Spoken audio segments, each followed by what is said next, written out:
Friends நம்ம வளரக்கா இன்னைக்கு காலையில எனக்கு நேற்றுலேருந்து கொஞ்சம் உடம்பு சரியில்லை ஃப்ரெண்ட்ஸ். அதனால் காலையில் வந்து சும்மா தோசையை வச்சு எப்போ போல வச்சு இப்போ வந்து பீப் எடுத்துகிட்டு வந்தாப்புல. மட்டன் தான் எடுக்கணும்னு நினச்சாப்புல. நான் மட்டன் தான் சாப்பிடுவேன், மட்டன் எந்த கறியும் சாப்பிட மாட்டேன்.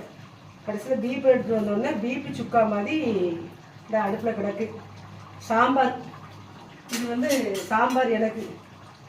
சாம்பாரும் அப்பளமும், அப்பளம் பொரிச்சாச்சு.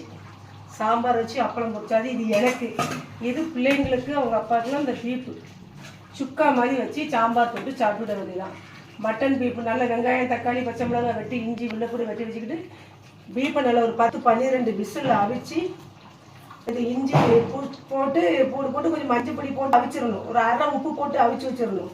அவிச்சு வச்சாதான் இந்த கறியில் உப்பு பிடிக்கும். இந்த கொஞ்சம் இஞ்சி பேஸ்ட்டு மஞ்சள் பொடி மற்றபடி அவிச்சு வச்சு கடுகு உளுந்த பருப்புலாம் போட்டு தாளிக்கும் போது வெங்காயம் மல்லி இலை தூள் 2 புதினா போடாது. பிரியாணி தான் புதினா போடுவேன், போட மாட்டேன். பட்டையெல்லாம் போட்டு வேக வச்சு நம்ம அரைச்சி வச்சுருக்கோம்ல வத்தல் மல்லி பொடி தான் போட்டேன். வத்தல் சீரகம் பெருஞ்சீரகம் கறி மசாலா பட்டையெல்லாம் போட்டு அரைச்சிட்டு கொஞ்சம் தேங்காய் பால் மட்டும் எடுத்து ஊற்றணும். தேங்காயில் அரைச்சி போடக்கூடாது, சுக்காவுக்கு டேஸ்ட் இருக்காது. பார்த்தீங்களா, வத்தப்பொடி மல்லிப்பொடி போட்டு சுக்கா ரெடி, சாம்பார் ரெடி, அப்பளம் பொரிச்சாச்சு. ஃப்ரெண்ட்ஸ், இன்னைக்கு எங்கள் அம்மாவுக்கு இறந்த நினைவு நாள்.